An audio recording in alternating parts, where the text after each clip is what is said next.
Hello friends! Today, we're diving into the Turkish drama series Bloody Flowers, which has captured the hearts of viewers worldwide. This project, with its thrilling plot twists and complex characters, spanned 144 episodes, telling the gripping story of two feuding families, Karabey and Demir, whose relationships are rooted in a centuries-old vendetta and blood revenge. The plot centers on Baran Karabey, played by Barıs Baktas, who is determined to stop the long-standing conflict and is willing to sacrifice his freedom by marrying Dilan Demir, played by Yagmur Yuksel, the daughter of the powerful family patriarch Seyit Demir, Hasan Baktas. Though his family and the bride herself oppose this decision, Baran feels obligated to take his father's place, who has been left paralyzed. However, as with any great drama, there's more beneath the surface than simple revenge. The kidnapping sparks outrage, and the consequences quickly escalate.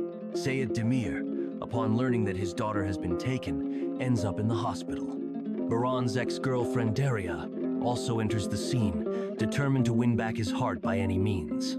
Soon, it becomes clear that Baran's actions will lead to even more tragic events, affecting not only him, but also his family. The series weaves together themes of relationships, revenge, redemption, and tragedy, including the death of Baran's mother and his father's disability. All of these challenges culminate in a dramatic finale where the protagonists must face the consequences of their choices. Will they manage to stop the endless crimes and bring peace to both families, and what will happen to their love? The answers unfold only as you watch all the episodes. An interesting fact about the actors. For Yagmur Yuksel playing Dilan, Bloody Flowers was her debut acting role. Interestingly, she had never dreamed of acting and planned to pursue a medical career.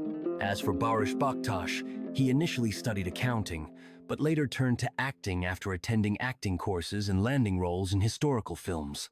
Additionally, Barıs explores other forms of creativity, writing poetry and music. According to international movie aggregators, Bloody Flowers scored over 7/10, surpassing even the popular series Knock on My Door. This speaks to the series' ability to captivate viewers with its compelling storylines and powerful performances. Thank you for being with us. Be sure to follow for more stories and projects, and if you haven't seen Bloody Flowers yet, give it a watch. It's a thrilling drama.